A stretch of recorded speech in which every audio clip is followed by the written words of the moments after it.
Hola, buenas noches a todos. Bienvenidos a La Voz del Residente. Hoy juevesito rico, una edición más. Gracias por acompañarnos. Me da mucho gusto tenerlos por aquí hoy en Ortopedia y Traumatología. Tenemos un gran tema, síndrome de Bertolotti, esto de la mano de la doctora Evelyn Tovar Rodríguez. Antes de presentarla, me presento. Yo soy Tony Bachi, seré su conductor de esta noche, como todos los jueves. Hoy, que ya lo tengo aquí presente, quiero ver si puede prender su cámara para poder verlo, a quien va a fungir como nuestro doctor mentor, el doctor José María Jiménez Ávila. Doctor, ¿está por ahí? ¿Puede prender su cámara? Sí, aquí estamos, nomás si me daría acceso, no puedo, ahí está ya. Ahí está ya, doctor, ¿cómo está? Un gusto me da saludarlo.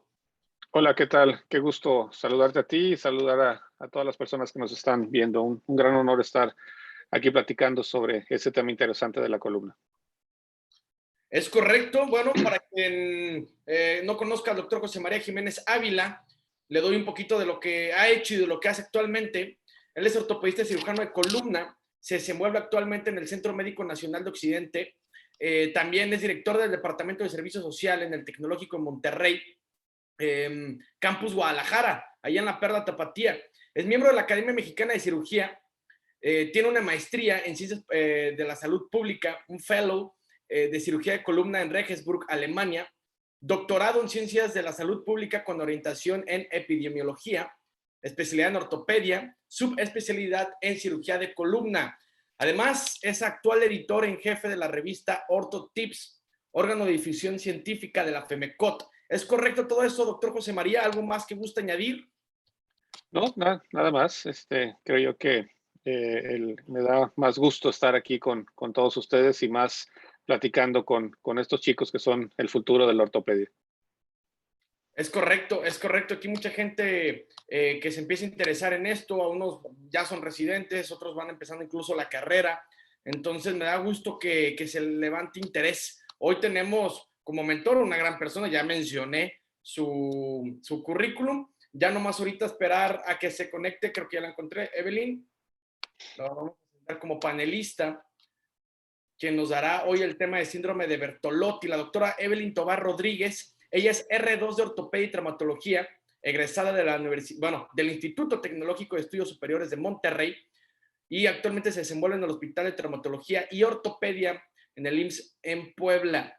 Vamos a ver si ya está aquí con nosotros. Doctora Evelyn, ¿cómo está? Un gusto, me va a saludarla. ¿Puede prender su cámara y micrófono?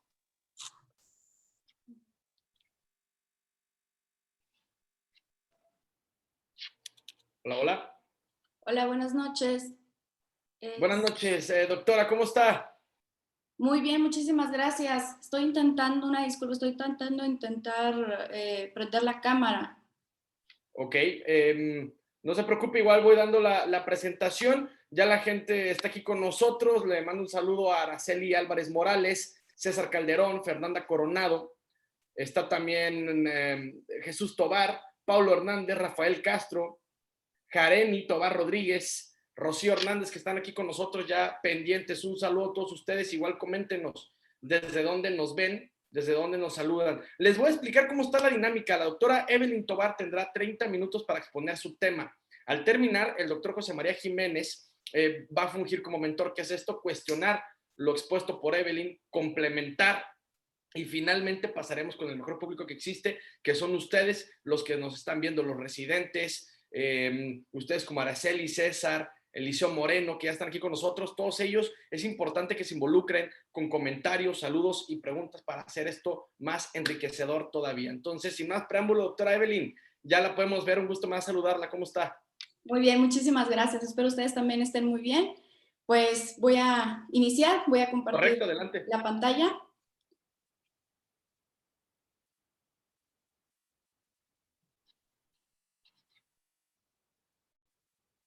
Mientras voy saludando aquí a Rafael Castro. ¿Y ahí ya la pudieran ver? Todavía no la podemos ver. Ok, a ver. También está con nosotros Laura Beltrán. Qué bueno que ya se conectaron. Salúdenos, díganos desde dónde nos ven. Lo pueden hacer a través del icono de chat o en el de preguntas y respuestas. Ambas les estoy dando monitoreo para que se animen. Supongo que va a haber mucha gente de Guadalajara, teniendo aquí al doctor José María Jiménez. Y de Puebla, mira, Fernanda Coronado nos pone en Tijuana. Saludos a Tijuana, ya está al norte del país. Un gusto. ¿Sí puedo compartir pantalla, doctora? Pues la verdad es que no he podido. Está abajo, en la parte de abajo hay un botón verde que dice compartir pantalla.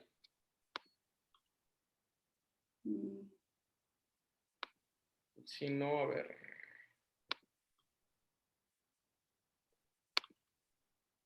¿Cómo le puedo ayudar? Mira, Eliseo Moreno Alfaro nos saluda desde Acapulco. Qué bonito por allá. La playita, gusto. Déjame ver si puedo. Sí, es que como que me parece que está restringido. A ver.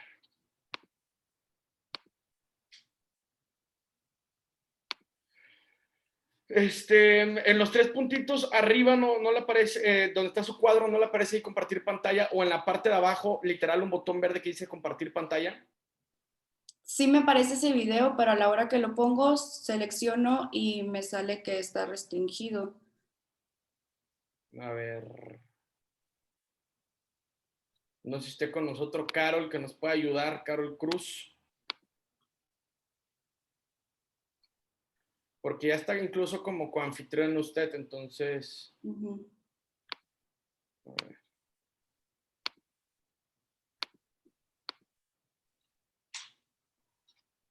Carol, ¿estás por ahí que puedas ayudarnos?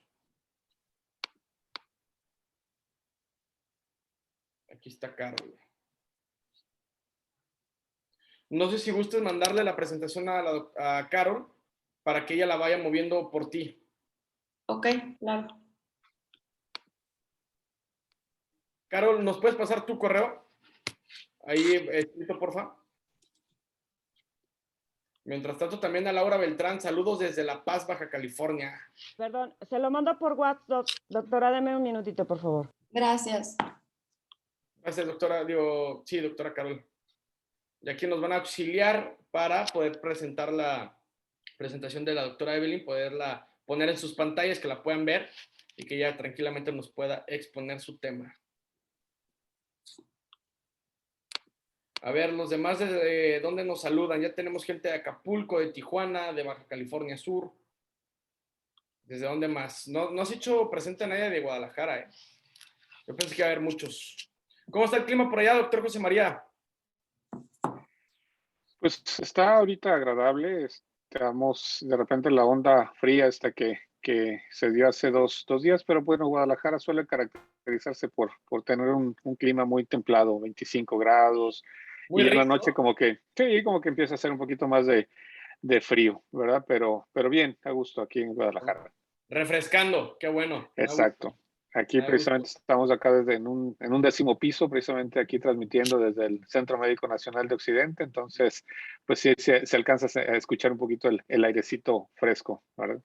No, chulada, chulada. ¿Es en un hospital o donde, o en un departamento? El Centro Médico Nacional de Occidente es el hospital de tercer nivel del Instituto Mexicano del Seguro Social, donde pues se reciben la mayoría de los pacientes con patología compleja, Ok. particularmente de todo lo que es Guadalajara, lo que es Colima, lo que es Michoacán, incluso parte de Sinaloa y a veces Aguascalientes. O sea, somos un centro de hospitalario de concentración. Ándale, no, pues sí está grande. Me imagino, ¿no? Sí, más o menos son 80 cirugías que se hacen más o menos al mes, particularmente de columna y específicamente cirugía de tercer nivel. No, pues mira, me da mucho gusto la importancia que tiene ese hospital para todo lo que es el área de Occidente. Mientras tanto, nos saluda también Jareni Tobar Rodríguez desde Monterrey, Nuevo León, que ya también está entrando el frente frío en el día de hoy, muy lluvioso el día. Ya empieza a ser el frito, ya hay que seguirse cuidando porque entre esta nueva ola de frío, todavía el COVID que no salimos, entonces mejor hay que cuidarnos para poder estar a gusto ya en las fiestas decembrinas con la familia, sin temores, ¿verdad, doctor? Sí, está un poquito preocupante. Ya hay algunos hospitales que ya empiezan a aumentar la cantidad de pacientes con COVID y bueno, pues lo que nos llega de la información de Europa que está también incrementándose. Entonces, pues se mira que en unas 2, 3 semanas probablemente empezamos a sentir otra vez esa angustia que sentíamos en varios meses. Pero bueno, la recomendación, como bien lo dices, hay que seguirse cuidando, el uso de cubrebocas, lavado de manos y pues acudir en lo mínimo de lo posible en lugares muy, muy concurridos, porque todavía no terminamos con esto. Es correcto, sí, sí supe esa de otra ola que viene del COVID, entonces pues a seguirnos cuidando si queremos salir de esta, o por lo menos terminar bien el año y comenzar el 2022 con el pie derecho y no con sustos, porque esto sigue siendo una realidad. Aún así, vacunados, espero ya muchos se hayan vacunado, y los que no, pues a vacunarse. Listo, ya podemos ver la presentación. Ya. Doctora Evelyn, adelante. Una disculpa de verdad por las fallas técnicas, pero bueno, ya se pudo. Ay, disculpen por el retraso. ¿Sí me escuchan? Sí, doctora, sí la escuchamos. Ok, perfecto. Bueno, pues muchísimas gracias por la espera. Una disculpa por las fallas técnicas. Quiero agradecer principalmente, primeramente por el espacio y a todos los presentes por escucharme esta noche, ¿no? Muchas gracias por la presentación. De igual manera quisiera presentarme yo. Soy la doctora Evelyn Tobar Rodríguez, soy residente de segundo año de ortopedia del Hospital de Traumatología y Ortopedia del IMSS en Puebla. Pues damos inicio a la plática que preparé el día de hoy para ustedes, que es el síndrome de Bertolotti. Iniciaremos con la definición. Este síndrome es también conocido con algunos otros nombres, como es la alteración en la transición de la vértebra lumbosacra, una megapófisis transversa o una vértebra transicional. El síndrome de Bertolotti se debe a una anormalidad anatómica congénita y se define como el agrandamiento de las apófisis transversas de la vértebra lumbar más caudal, y este agrandamiento puede llegar a ser tal que puede llegar a articularse o a fusionarse con el sacro o con el ilion. Este síndrome, la anomalía que se presenta, hablando de la megapófisis transversa y de la vértebra transicional, llega a crear una transformación en la biomecánica del esqueleto axial. Esta transformación, a su vez, genera una alteración en todo lo que es la transición lumbosacra, y con esto se va a traducir en una discopatía, principalmente aislada de L4 o L5.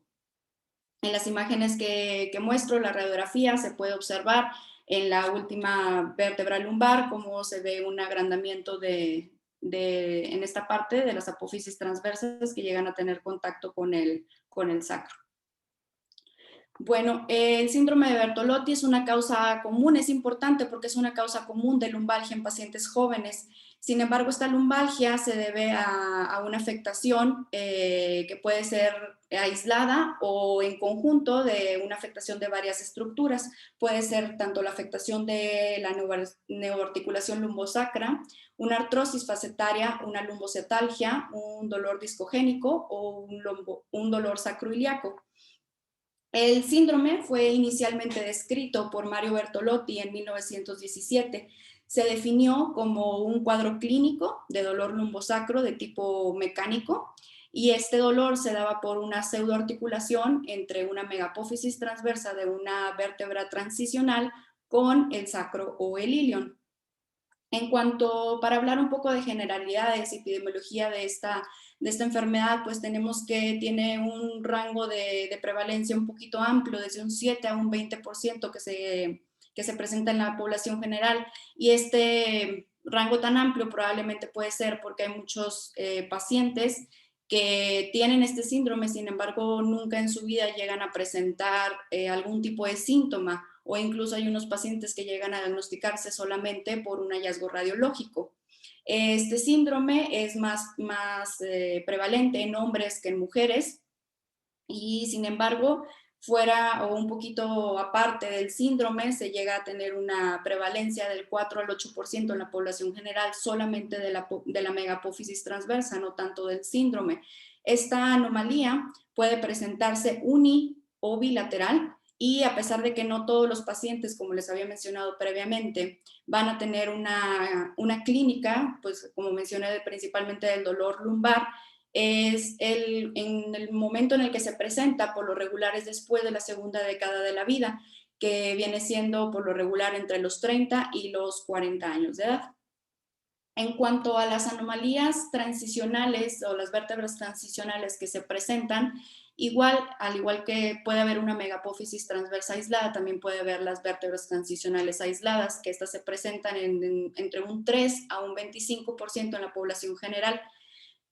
Podemos tener en estas anomalías tanto una sacralización de L5 como una lumbarización de S1. Esta sacralización de L5 es mayor o la presentación en hombres, y la lumbarización de S1 es mayor la presentación en mujeres. Yéndonos un poquito al ámbito de la genética, esto pues sí ha habido alguna relación con genes, principalmente con el 12 HOX10 y HOX11, y pues se habla de que la mutación en estos genes puede llegar a jugar un papel muy importante en la formación de una vértebra transicional. Y pues como dato importante, durante la gestación, entre la tercera y la quinta semana de gestación es cuando se hace la diferenciación de las vértebras, y es cuando se llega a tener esta alteración en caso de mutaciones. En cuanto a la fisiopatología, pues tenemos que la presentación de este síndrome va a ser una relación entre dolor lumbar, entre la vértebra de transición lumbar y entre una degeneración discal. Las causas de esta lumbalgia, como había comentado previamente, pues van a ser multifactoriales. Hay tres principales como ramas a las que se va el dolor lumbar o la fisiopatología del dolor. Primeramente, vamos a tener de que existe una sobrecarga mecánica anormal en esta zona debido a, pues, a la anomalía anatómica, ¿no? Y esto va a conducir al desarrollo de una artropatía en la articulación facetaria, así como también puede afectar la musculatura, y podemos tener un acortamiento del músculo iliopsoas y del cuadrado lumbar. Otra de las causas de la lumbalgia va a ser el estrechamiento de los agujeros intervertebrales. Esto se va a dar por las megapófisis transversas que pueden llegar a provocar una compresión de la raíz nerviosa, y el paciente se va a presentar con una clínica de claudicación neurógena. Y pues, finalmente tendríamos dentro de las principales la discopatía, que la discopatía tiene como una característica muy pues muy específica de este síndrome, que viene siendo la afectación del disco solamente en la porción superior de la vértebra transicional, siendo el nivel inferior protegido meramente por esta anomalía también. Hablando un poquito más de esto que les comento de la discopatía, se habla de que en el momento en el que tenemos la vértebra transicional, esta vértebra va a estar sujeta a una mayor tensión, y con esto va a llevar a que el segmento con la vértebra de arriba sea un segmento que tenga mayor movilidad. Es por esto que se genera una degeneración precoz. A lo contrario, en la vértebra de abajo vamos a tener muchas veces incluso un pseudodisco, y va a haber menor movilidad, y con esto va a haber una protección del disco adyacente hacia abajo. Entonces, esta característica, en este esquema traté de ejemplificarlo un poco lo que les explico, es alguna característica que se encuentra muy habitualmente, por lo regular en la resonancia, en el síndrome de Bertolotti. En cuanto a la clínica, como les había mencionado, la clínica globalmente, y lo principal que vamos a encontrar va a ser el dolor lumbar bajo, en tanto como en la sintomatología como en la exploración física del paciente. En cuanto a la sintomatología y en el interrogatorio con el paciente, puede ser muy común que los pacientes nos den muy poca información, que realmente sea algo inespecífico, y que solamente se refieran como su queja va a ser el dolor lumbar. Este dolor va a ser de características mecánicas y puede llegar o no irradiarse hacia las extremidades inferiores. El dolor, por lo mismo que les comenté previamente, que puede ser de diferentes orígenes, también el dolor puede ser de diferentes características, tanto puede asemejar un dolor facetario como un dolor sacroiliaco o un dolor de tipo discal. En cuanto a la exploración física, el dolor puede ser leve o puede ser moderado y por lo regular va a estar acentuado o va a estar concentrado en el área lumbar baja, específicamente en el área donde está la pseudoarticulación. En cuanto a los arcos de movilidad, sí puede llegar a haber limitaciones o dolor, sin embargo, estos pacientes por lo regular presentan algún evento que desencadena el dolor y es por este periodo de agudización cuando presentan la limitación y el dolor, principalmente en la exploración física. Y posteriormente, cuando pasan este periodo de agudización, pueden llegar a tener su exploración física normal. Y pues en cuanto a la radiculopatía, también puede presentarse ocasionalmente, como mencioné previamente, cuando se genera un estrechamiento de los agujeros intervertebrales. A pesar de todo esto, de que es pues muy clásica la clínica, muchos pacientes se presentan como asintomáticos y puede presentarse o diagnosticarse el síndrome meramente por un hallazgo radiológico. En cuanto al diagnóstico, igual como les comentaba, se va a centrar todo en el dolor lumbar. Hay que indagar sobre el tipo de dolor, hay que indagar, hacer una historia clínica completa, hay que ver importante sobre la ocupación del paciente, sobre su actividad física, sobre su estilo de vida, sobre la presencia si tiene higiene de columna, y pues esto va a estar acompañado con la imagen. Pues afortunadamente este síndrome puede ser diagnosticado o puede ser identificado fácilmente con una radiografía simple. En cuanto tenemos otros estudios de imagen como la tomografía o la resonancia, sin embargo, pues esto ya nos hablaría de un estudio un poquito más profundo, pero con una radiografía simple se podría llegar a diagnosticar. ¿Qué vamos a ver en la radiografía simple? Vamos a ver pues la presencia de la megapófisis transversa. Vamos a ver la presencia de una vértebra de transición, podríamos llegar a ver datos de artrosis facetaria y igualmente de datos indirectos de discopatía. En cuanto a la vértebra de transición lumbosacra, sería importante describirla o definirla. Anatómicamente se define como una vértebra que tiene características similares tanto con los segmentos superiores como con los segmentos inferiores. Castelvi hizo una clasificación radiológica para poder hacer una diferenciación entre los tipos de estas megapófisis transversas. Tenemos 4 tipos.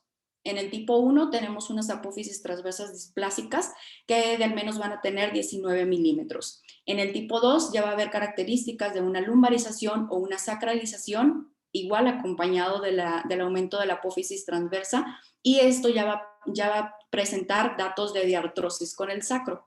En el tipo 3 tenemos no solamente una diartrosis, sino ya va a haber una fusión de las apófisis transversas con el sacro. Y en la tipo 4 sería una mixta, tenemos de un lado una tipo 2 y del otro lado una tipo 3. La 1, 2 y 3 se van a dividir en A y B si se presentan uni o bilateralmente respectivamente.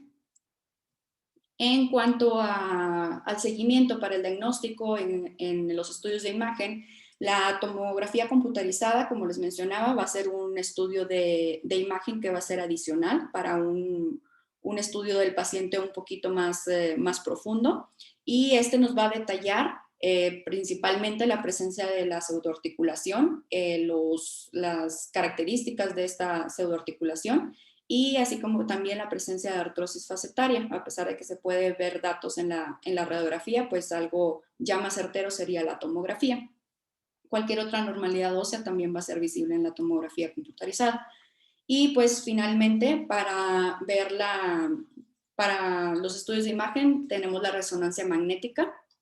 Este estudio de imagen por lo regular va a estar indicado cuando tenemos una combinación de la lumbalgia con radiculopatía, y pues que esto nos va a llevar a la discopatía, ¿no? Nos va a hablar principalmente de esto. Vuelvo a ponerles el ejemplo del esquema de la vértebra transicional y qué es lo que pasa con los segmentos. Hay estudios en los que se realizaron análisis de los resultados de la resonancia magnética y se hace siempre la referencia específica del hallazgo de que los pacientes con discopatía y con síndrome de Bertolotti van a presentar degeneración discal en el nivel de arriba y van a arriba de la vértebra transicional, y por debajo se va a presentar el nivel que va a estar protegido, como ya lo había mencionado previamente. Este fenómeno se genera por la hipermovilidad y por un torque anormal en la biomecánica de la columna. Y también va a estar dado por el cambio o la simetría en la articulación anormal, que eso nos va a cambiar toda la biomecánica. En cuanto al tratamiento, pues en sí no hay un consenso tal cual del mejor tratamiento para este síndrome. Sin embargo, tiene mucho que ver con el hecho de que el dolor sea multifactorial. Entonces aquí lo principal que tenemos que enfocarnos sería a identificar cuál es la estructura que está generando el dolor en el paciente y posteriormente tratar de llevar el tratamiento dirigido hacia esa estructura. Pero en cuanto a generalmente siempre se va a tratar inicialmente con un manejo conservador. El manejo conservador va a ser con control del dolor, con analgésicos y con terapia física.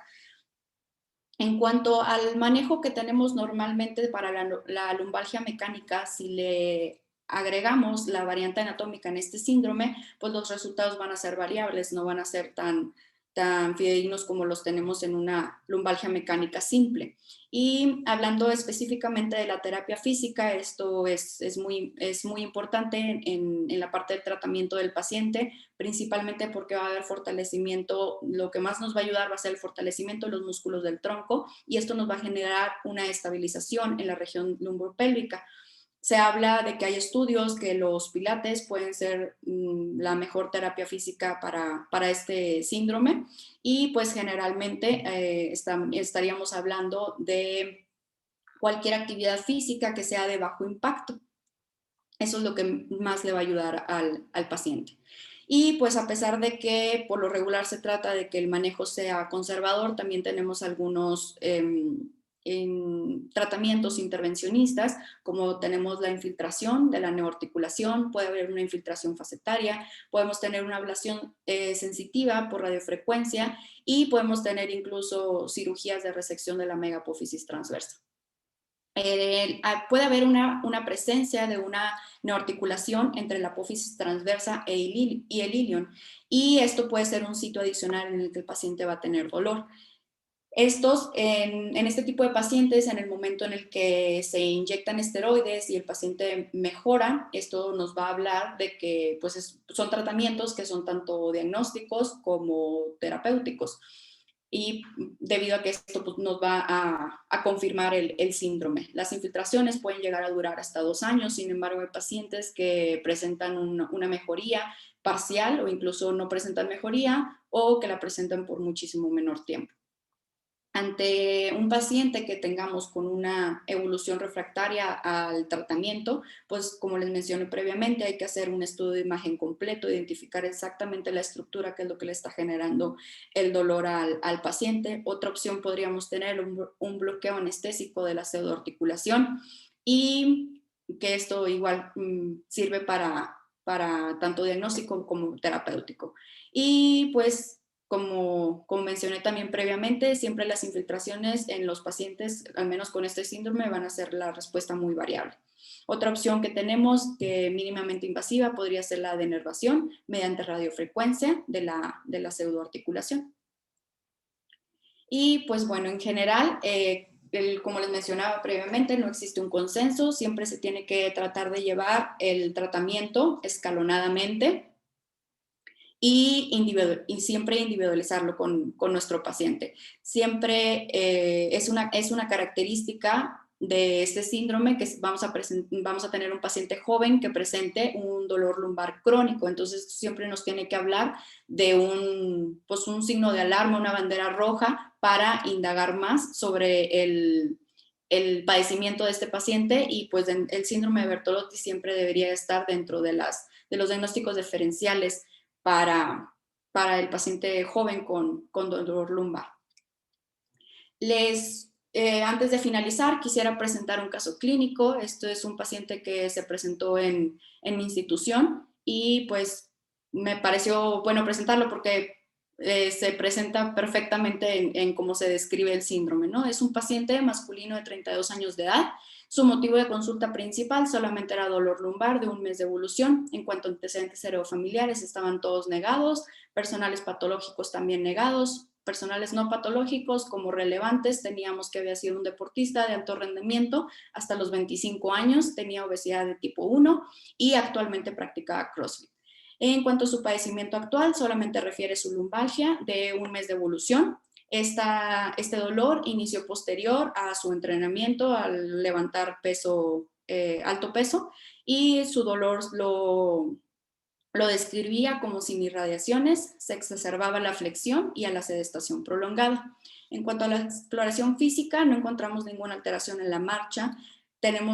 Tuvo dolor a la palpación en la región lumbar, principalmente en la región del L4, L5. Hubo dolor a la palpación en la articulación sacroiliaca. El signo de Patrick positivo. Tuvo limitación y dolor a la flexión de la columna lumbar. No hubo ninguna alteración en la fuerza de extremidades inferiores, tampoco hubo alteraciones sensitivas y los reflejos estaban conservados. Se le tomó inicialmente radiografía, se le tomó una radiografía simple, AP lateral de columna lumbar y radiografías dinámicas en flexión y en extensión. Aquí en la radiografía podemos observar la presencia de las megapófisis transversas, que vienen siendo estas que estaría seleccionando aquí. Y también encontramos la presencia de la sacralización de L5.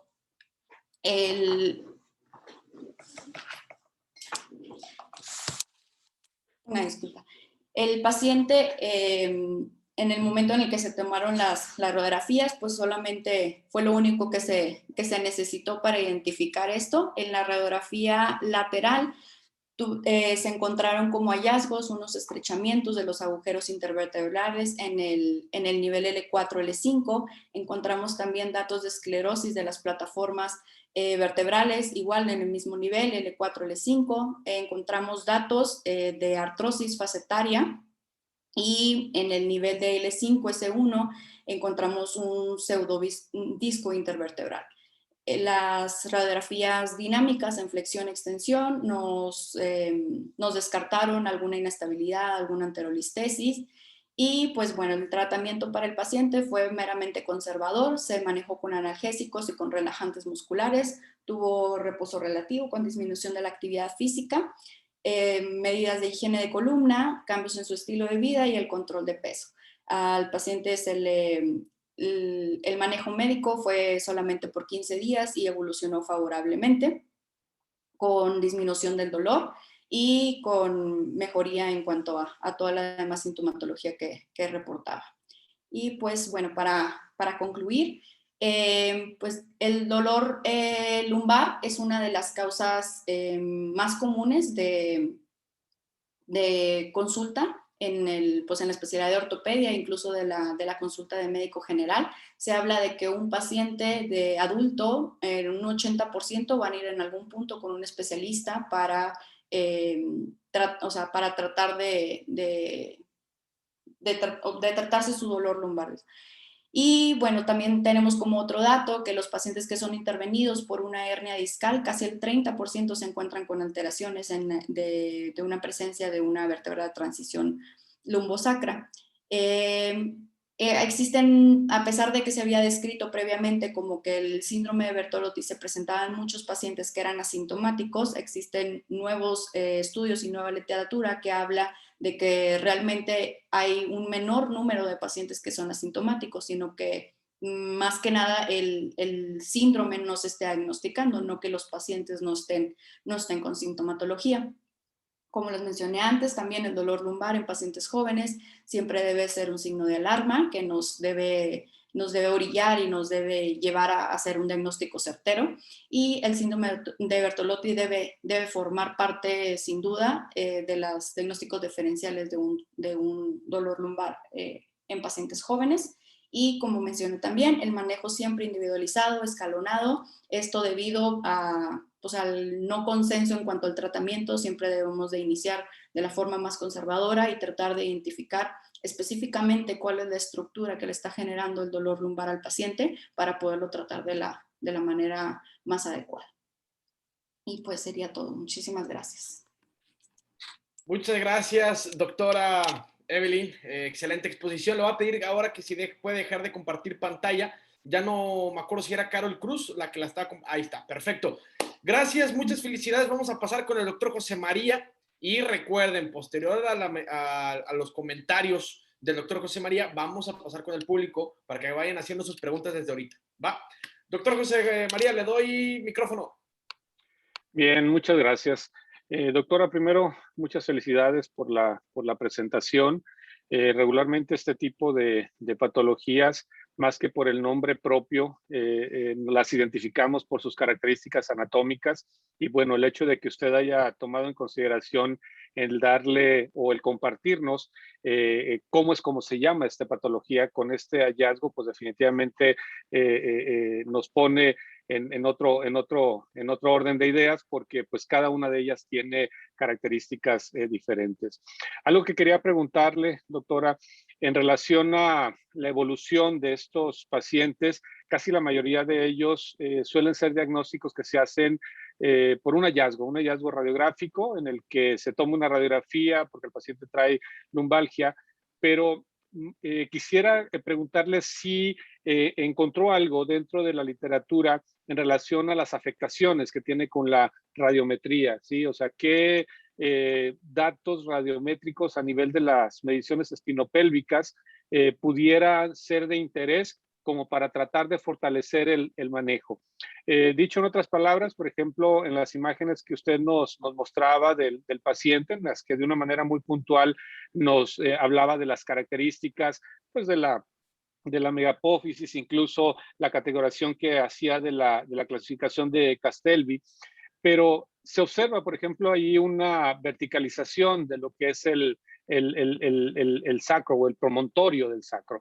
¿Existe alguna correlación que haya usted encontrado en relación a este tipo de mediciones o la importancia que esto tiene para complementar el diagnóstico? Pues podría ser, en cuanto a mediciones, podría ser el ángulo de Ferguson, que podrías también estar relacionado con este tipo de anomalías y pues principalmente de la vértebra de transición. Regularmente cuando uno se dedica a enfocarse hacia la columna, tiene uno que tomar en cuenta, digamos que 5 mediciones básicas en esa zona lumbar. Una de ellas, como usted comenta, que es el ángulo de Ferguson, pero actualmente las que más se utilizan es lo que se denomina la pendiente sacra o el sacral slope, ¿no? Que es básicamente ese arqueamiento que tiene el promontorio del sacro. Otra medición que se toma muy en consideración es la famosa incidencia pélvica y otra, perdón, la inclinación pélvica. Y bueno, la lordosis que siempre la manejamos para tratar de valorar bajo el mismo ángulo de Cobb que hemos aprendido siempre. Y existe una medición en relación a una correlación entre la lordosis y la incidencia pélvica, en la que si se habla de que si existe una discrepancia mayor de 10 grados, regularmente se habla de que esa columna no está en armonía. Y muchas de las veces eso es lo que ocasiona que la columna empiece o más bien genera este tipo de afectaciones como parte de la cascada degenerativa, ¿no? Una columna vertebral, regularmente cuando nosotros la estudiamos, debemos de tomar en cuenta 2 aspectos muy importantes. Uno es la parte estructural y la otra es la parte funcional, que regularmente está asociado al tipo de dolor que el paciente tiene. Actualmente se está familiarizando uno mucho con el famoso dolor mixto, ¿no? En el que hay un dolor de tipo mecánico, pero también hay un dolor de tipo radicular. En este tipo de pacientes, casi la mayoría de las veces, el dolor suele ser mecánico, porque incluso a la hora de fusionarse o se sacraliza, se pierde esa vasculación que pudiera tener la pelvis, y eso hace que se pierda cierta flexibilidad en la columna. Y casi la mayoría de las veces el dolor suele ser de tipo mecánico. Entonces, complementando un poco el tratamiento, casi la mayoría de las veces el tratamiento tendría que ser en base a analgésicos, relajantes musculares. cuando esto está evolucionando, y que empieza a ver la formación de estos osteofitos o de esta megapófisis que empieza a obliterar los agujeros de conjunción, pues ahí hay emergencias de raíces nerviosas y eso es lo que provoca que en algún momento pues el dolor también se convierta ya en un dolor de tipo radicular, que es cuando ya tenemos que utilizar medidas, por ejemplo, antineuríticos o incluso medicamentos que tienen complejo B que ayudan mucho precisamente para mitigar la molestia. Y pues bueno, en el último de los casos, pues ya cuando existe una disminución completa o una afectación del disco, pues en estos casos pues ya se opta por una cirugía. Pero así como bien lo comenta, pues uno de los elementos importantes es hacer un buen diagnóstico, pero algo que quisiera rescatar de su última diapositiva es en la puntualización que hace sobre el diagnóstico diferencial, ¿no? ¿Por qué razón? Porque hay muchas patologías, por ejemplo, la sacroileitis, que tienen un comportamiento muy parecido, incluso comparten algunos signos y síntomas que en algún momento pudieran llegar a confundirlos, ¿verdad? Entonces, pues básicamente ese sería mi comentario en relación a esto. Y bueno, si me permite, doctora, realmente formamos parte o estamos dirigiendo la revista de Ortotips, que es la revista de la Federación Mexicana de Ortopedia. Y bueno, una de las cosas que tenemos mucho interés es fomentar precisamente este tipo de foros. Usted ya hizo el trabajo más fuerte, el trabajo más pesado, que es hacer la revisión. Mi sugerencia es que no nos quedamos nada más con los 50 participantes que estamos viendo su maravillosa plática, sino que se dedicara a esto ya, hacer una buena revisión bibliográfica, una búsqueda completa, incluso con estos comentarios que le acabo de mencionar, redactarlo, escribirlo, y bueno, pues tenemos ese espacio. Le digo, actualmente me encuentro dirigiendo la revista Ortotips, por ahí les acabo de compartir incluso al resto del auditorio la liga donde pueden ingresar sus trabajos, porque bueno, la invitación no nada más sería para usted, sino también a todo el foro, para que esto al final, pues ustedes lo complementen como un artículo y bueno, pues que quede un legado de lo que usted está haciendo y que esto, bueno, definitivamente pueda servir de un sustento para los que queremos hacer investigación posterior. Muchísimas gracias, claro que sí. Le agradezco mucho sus comentarios y pues bien, muy, muy agradecida de veras por todo la complementación. Muchas gracias, doctor José María, por sus palabras. Y mira, ya aquí las oportunidades que también se van generando es parte de ser su voz. Hay comentarios que me gustan, que nos están poniendo. Muchas felicitaciones. También pone Verónica Becerril, gracias por su charla. Nos pone Evelyn del Valle, excelente presentación, doctora Tovar, muy claro y preciso. Muchas felicidades. Gustavo Herrera, felicitaciones, doctora Evelyn Tovar, por su excelente presentación.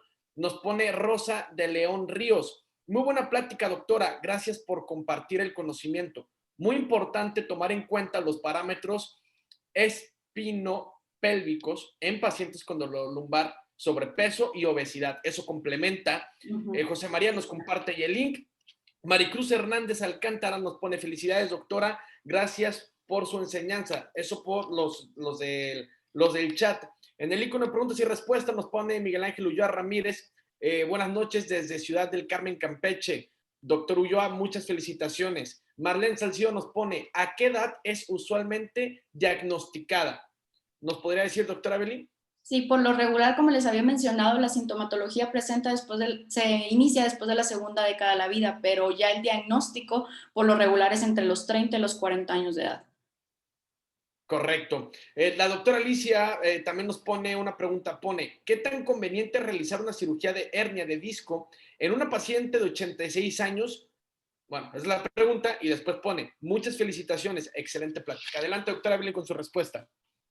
Pues yo creo que tendríamos que ver principalmente qué es la sintomatología de la paciente, pues siempre se habla de que hay que hacer una evaluación integral de los pacientes, no solamente fijarnos en la edad, sino que es algunas patologías que estén añadidas en la paciente y principalmente pues si está cambiando mucho el estilo de vida, sus síntomas, etcétera. Entonces yo creo que es difícil como decir 84 años, no, ya no, no, sí. Yo creo que hay que hacer una evaluación más integral de los pacientes y ver realmente si el riesgo-beneficio, que es lo que sería mejor, ¿no? Correcto. ¿Algo que guste complementar en la pregunta, doctor José María Jiménez? Sí, específicamente en relación al comentario que hacía la residente sobre la indicación de una hernia de disco, y bueno, nos puso por ahí un dato interesante que es el 85 años.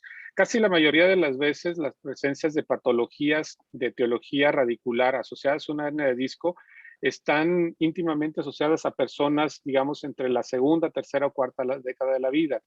Lo más probable es que esta persona de 85 años es probable que ya ni siquiera disco tenga, y la patología más que nada está asociada a algo que le llamamos la estenosis espinal, o lo que le llamamos el famoso conducto lumbar estrecho, que se asocia a otra serie de patologías y que forma parte de lo que ustedes conocen como la cascada degenerativa. Entonces, ¿qué tan conveniente es una persona de 85 años hacer una cirugía? Pues la doctora lo acaba de decir de una manera muy puntual. Hay que poner en la balanza el riesgo-beneficio. Si en algún momento ya hay problemas tan serios de que la paciente ya no camina o que existe una afectación neurológica, bueno, pues a lo mejor ahí sí valdría la pena, pero cuando realmente las condiciones no lo permite, esto asociado a lo que probablemente vayamos a tener, que sería una paciente con cierto grado de osteoporosis, que cualquier material o cualquier instrumentación transpedicular que quisiéramos poner, pues prácticamente sería muy, muy, muy difícil, ¿no? Pero así como dice la doctora, hay que valorar muy, muy, muy bien el caso, y bueno, casi la mayoría de las hernias de disco que dan sintomatología radicular están asociadas más bien a personas de edades mucho más tempranas, digamos a los 20 años, 30 años, ¿sí? Y bueno, ya los ancianos están asociados más bien a problemas de tipo degenerativo.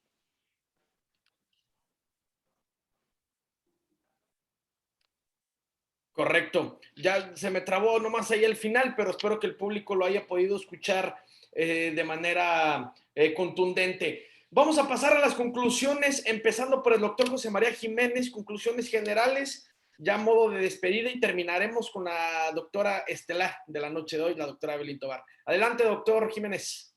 Bien, muchas gracias. Pues primero que nada, le digo, felicitar a la doctora Evelyn, insistir en la importancia que tiene en ponerle nombre a las patologías. En este caso, bueno, pues esa megapófisis o esa sacralización que tiene un nombre, que es el nombre del síndrome de Bartolotti. Y bueno, saber que la mayoría de las veces que se hace el diagnóstico se hace por un hallazgo de una persona que tiene alguna lumbalgia. Y bueno, regularmente el manejo suele ser un manejo conservador, un manejo que tiene que ver con la disminución del peso, con la disminución de las cargas axiales. Y bueno, pues la cirugía es muy, muy, muy raro hacerlo, a reserva de que la sintomatología sea mucho, muy fuerte, asociado más que nada a un dolor de tipo radicular, más que un dolor de tipo mecánico.